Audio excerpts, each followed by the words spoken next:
This is TWiT. Do notice a lot of members of Congress, mostly the left, have moved to Meta's, platform. I always want to say glances. Wait, I don't have know why. What's it called? I forgot. Bots for Threads. Threads. That's the name of it. Are you guys on Threads? Are you using Threads? Well, the story is 100 million people joined it in the first week and 50 million left the second week. I mean, yeah, engagement is down 70%. I feel like that. I feel like Threads, from my perspective, I think Threads only exists for people who already have large Instagram followings to repost threads to their Instagram stories. Yeah. But I also don't really use Threads because, for me at least, my social media profiles on Twitter and Instagram could not be more different. My Instagram is private for a reason, and I like to use it to interact with people I actually know. And my Twitter is for shit posts and work-related stuff. And those two audiences should not mix. But I think I'm curious, have you guys been enjoying Threads? I have initially, because it was all the people I followed on Twitter had moved over. And so it was very much like my old Twitter was, without the dash of Elon that has been thrown in. But at the same time, I had misgivings. We talked about this a couple of weeks ago.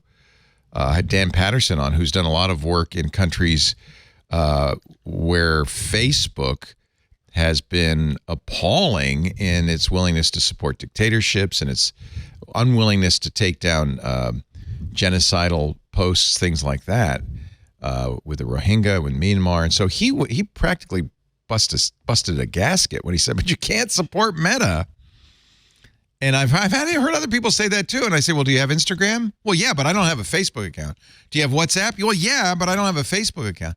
It's all Meta and it's all the same.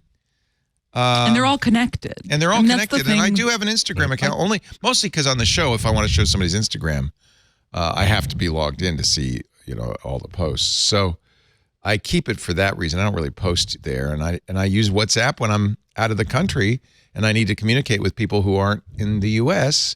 Most of them use WhatsApp. So I guess it's kind of like you. I stay on, I don't use Twitter, but we do as a company because that's, you still have to have some sort of presence there, I guess. I think that's starting to go away, though.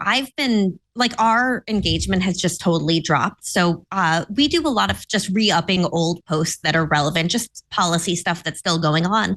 But I've stopped doing that. Like, what's scheduled is scheduled, but beyond that, I'm not doing anymore because our posts aren't getting much engagement. It's not the same level of like, oh, I saw your tweet, therefore I wanted to meet with you stuff. So now we're kind of moving, strangely enough, to LinkedIn, which I want LinkedIn to do a little bit more because I think there's a lot of potential that they're not tapping sometimes. And email, a lot of email. Yeah, LinkedIn for our street seems like a perfect place to be. Now, let me not pigeonhole you, but I always get the sense when I look at ourstreet.org, it's a think tank. But I also notice it says free market. So I get the sense it is maybe somewhat right of center. It's not. Oh, yeah. So we're right of center, but our staff are all over the spectrum, which I really like. Like, it's funny. A lot of our editorial team leans very left, which is super helpful because then if they're editing our stuff, they can be like, hold on, you don't know how this comes across, and then give us feedback and think like, okay, think through this again. This way you upset nobody rather than upsetting some people on the left, because I know you don't mean it to sound like that. So it's nice that we have people across the spectrum, but we definitely lean right. We're like center right. I always think of you as somewhat like the magazine Reason, which is a libertarian publication, where it's not dogmatic, it's not ideological, it's not a think tank. There are, like the Heritage Society or whatever, dogmatic ideological think tanks. You're not one of those. So I read your stuff because I do feel like it's kind of, it's good to see another point of view on it, and it's fair. It's thought out. It's not like, right makes might fascism. Thank you. But I really appreciate that. No, it's true. But at the same time, you might say if you're right of center, the Twitter, or pardon me, X, I can't do it. Twitter might be, it might be a good home. You'd be more likely to find people who agree with you on Twitter, which has definitely moved to the right. I mean, the people thriving, though, it's not just right of center. It's like nuts right of center. It's not like, oh, I think we should have mildly smaller government and think through this. It's like just MAGA, like all these weird that stuff. And we're not that, which is like, we'll work with people who are if we can get good stuff done. But we're pretty like middle of the road, but we lean right. So we liked it when there was kind of everyone involved, because then we could reach all different kinds of people, and that was good for us. But now it's like, if you're willing to pay for a blue check, you're probably very, very, very right of center in a way that probably doesn't align with us, which is okay. But it's not as useful, and our engagement is just down anyway. Yeah, those are not the people you try to reach or need to reach. Although if members of Congress are there, as you say, like I said, Threads also has a lot of members of Congress. A lot of brands. The brands jumped on it very hard, and I think the brands are the most desperate to find a replacement for Twitter, and have yet to find one. There's Blue Sky, there's Threads, there's a lot of wannabes. I guess you include Mastodon in that, but nobody has taken the crown. Is the crown going to be taken? Is the question.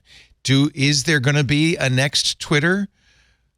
I mean, or is Twitter going to come back, or do we not need this kind of microblog platform to begin with? I don't think that there's going to be a next Twitter. I mean, maybe there might I think the thing that made Twitter the platform that it is, that made it this huge platform the thing about Twitter that worked as a platform and made it different from, say, like Instagram or Facebook or Reddit, is that it was really good for live events, live cultural moments. If you're watching a football game or a episode of The Bachelor or the Oscars or something, you could comment live with other people, and sometimes total nobodies would blow up, sometimes celebrities would blow up. Virality was kind of baked into it, but also this like real-time cultural following aspect. And I think the thing that Threads is missing is, sure, you have a baked-in audience already because you're easily able to follow the folks you're following on Instagram and vice versa, but it doesn't have that real-time feed. I haven't been on Threads kind of since it launched, but I don't believe it has hashtags or things like that. It seems more like Instagram than anything resembling Twitter. And I think that is why Threads will never replace Twitter as kind of that cultural touchstone in the same way. I think that Threads might continue to exist and thrive as kind of an offshoot of Instagram, but I doubt that it will replace it in that way. And I'm not sure that another platform will emerge anytime soon that kind of has that same oomph factor. Yeah. Threads is very limiting too. They require you to have a device to use it. You can't access it on the web. Like they have a lot of restrictions. I think they're limiting their base. I think at that point, I can guarantee that absolutely grandmothers are not going to install another app. I mean, I hate that you can't like easily look at who you're following. Just posts from the folks that you follow in chronological order. It's very Instagram of them to do. They have added that tab though, right? The latest edition of Threads has a For You and a Following tab, although it reverts, as Twitter has for a long time, to the For You tab. It doesn't maintain your setting. I mean, they at least listen to people on that. I have to say, Tony Bennett passed away. Very sad this week. He was 96, so it wasn't unexpected. But, a lot of people posted memories and so forth. And normally I would have gone to Twitter and to find out, in fact, when you see on trending, it used to be, if you saw somebody's name on trending, you'd go, I found out on Threads, and Threads had a lot of great posts about it. Same with Sinead O'Connor, who passed also this week. I thought Threads really had a lot of beautiful stuff. Maybe that's the people I'm following on Threads. I have noticed that it's a lot less busy than it was when it started. There definitely is a drop in usage. I have been, I mean, this is probably just the circles that I'm in, but I have really been enjoying Blue Sky.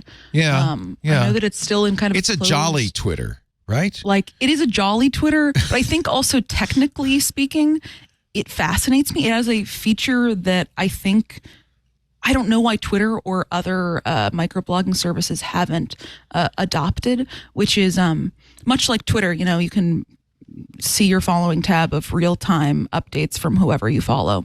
But you can essentially create your own algorithms, whether it is something that is like popular with friends, posts from your mutuals, and anybody can create their own algorithm. So they have like a feature where you could say essentially, I want to see, you can type even in plain text, I want to see mostly positive posts from people I follow and nothing about dating or relationships with an emphasis on cat photos, and it will create a feed like that. You could also get technical about it and go in and kind of create your own custom algorithm by, I guess like how hard is that to do? Is it do you have to code?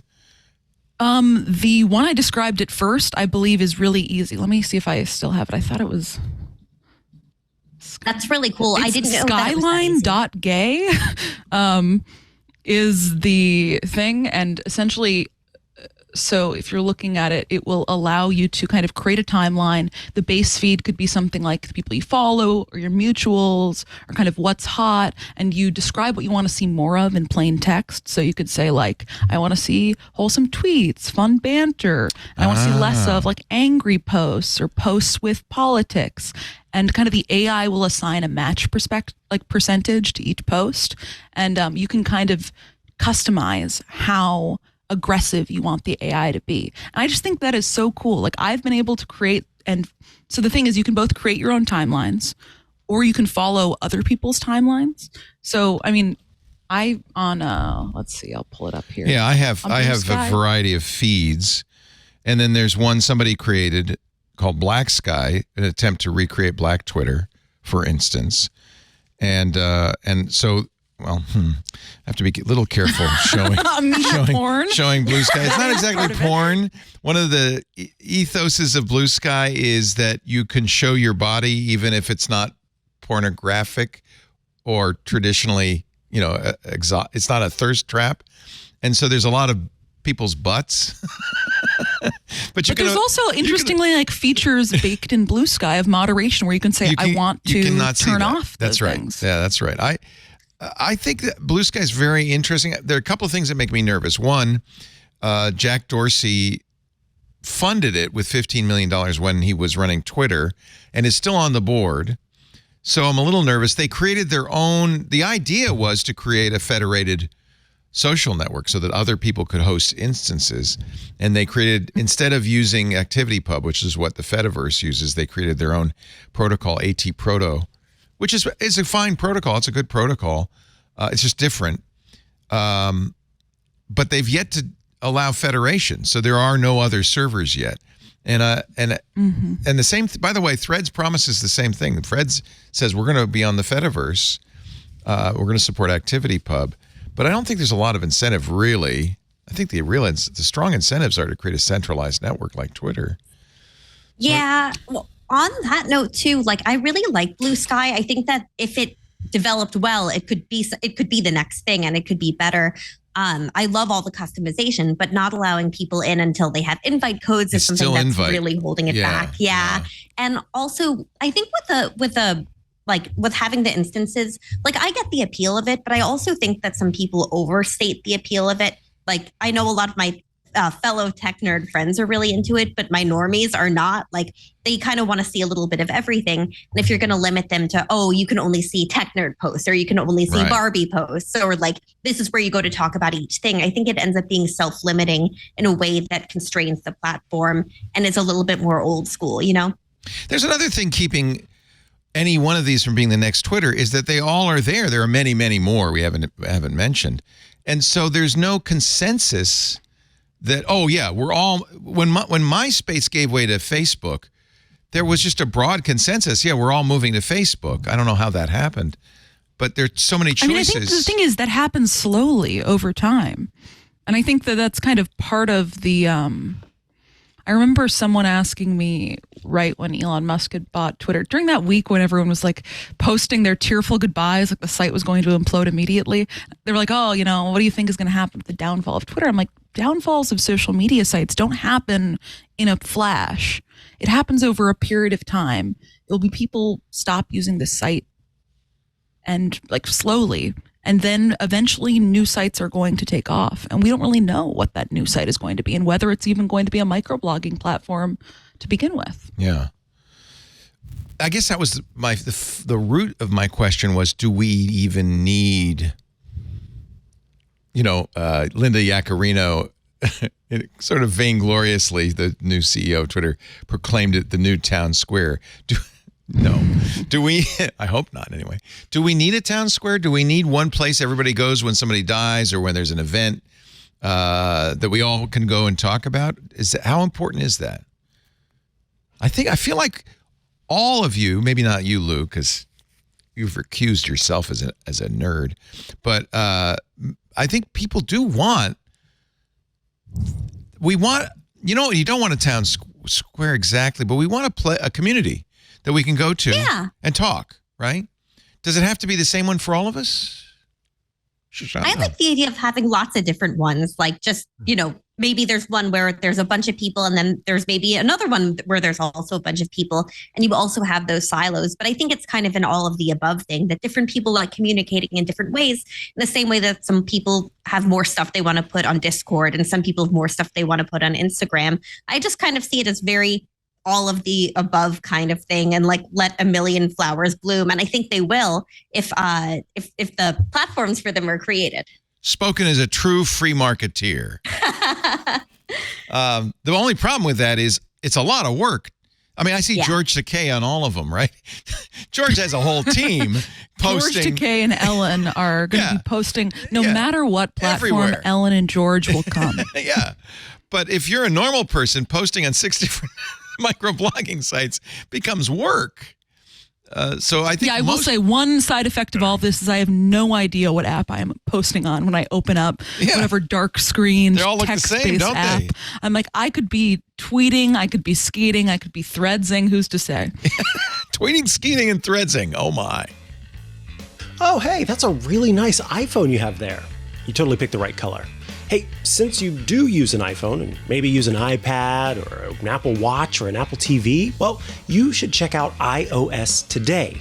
It's a show that I, Micah Sargent, and my co-host Rosemary Orchard host every Tuesday right here on the TWiT network. It covers all things iOS, tvOS, HomePodOS, watchOS, iPadOS. It's all the OSs that Apple has on offer, and we love to give you tips and tricks about making the most of those devices, checking out great apps and services, and answering your tech questions.